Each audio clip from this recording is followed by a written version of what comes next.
Lihat.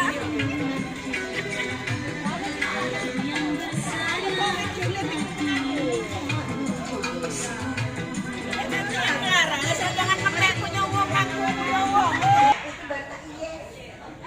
Jangan semangat lagi ya. Lansia. Yes, benar. Yes. Jadi kalau untuk lansia kakak tangguh, tangguh, bukan tua ongkong peot enggak ya? Itu singkatan tangguh, optimis, percaya diri. Jadi kita jadi lansia yang tangguh mandiri, tidak jadi beban keluarga, apalagi beban negara. Ya, kita mandiri betul. Nabi.